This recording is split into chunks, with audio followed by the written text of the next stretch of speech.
Good morning everyone. রাতটা খুবই ভালো কাটলো, সকাল সকাল উঠে পড়েছি। উইথিন 15 মিনিটের মধ্যে কিন্তু দিল্লি পৌঁছিয়ে যাব। সবার সাথে খুবই এনজয় করলাম।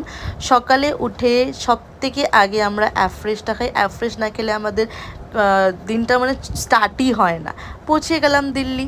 সবার নিজের নিজের বাসের জন্য আমরা ওয়েট করছিলাম। প্রায় আমরা 70 জনের মধ্যে আমরা গেছিলাম ওয়ে টু ধাবা।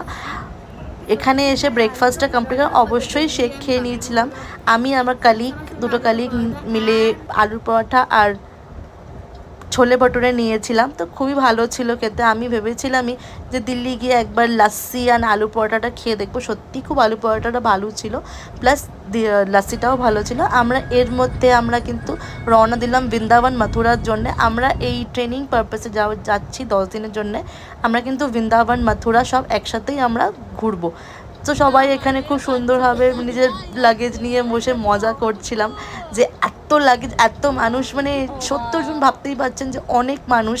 মানে খুবই এনজয়, মানে 3-4 গাড়ি আমরা তো একসাথে সবাই মানে কেউ বাসে যাচ্ছে, কেউ অলমোস্ট পৌঁছিয়ে গেলাম আমাদের হোটেলে। ম্যাম আর স্যার দাঁড়িয়ে আছে, সবাই নিজের রুম পেয়ে গেলাম।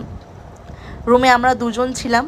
এখানে রুমটা আমার খুবই ভালো লেগেছিলো, খুব কমফোর্টেবলি আর খুব কোজি ছিল। সো আমার রুম মেম্বার ওখানে দাঁড়িয়ে, আমরা সব আশেপাশেই ছিলাম। সো আমার রুম মেম্বার সুমা ম্যাডাম এখানে দাঁড়িয়েছিল। তারপরে লাঞ্চ সেরে নিলাম। লাঞ্চের পরে আমরা কিন্তু সবাই মিলে আবার রওনা দেব প্রেম মন্দিরের জন্যে। সো খাওয়া দাওয়ার পরে এনজয় করে চলে গেলাম। দেখা হচ্ছে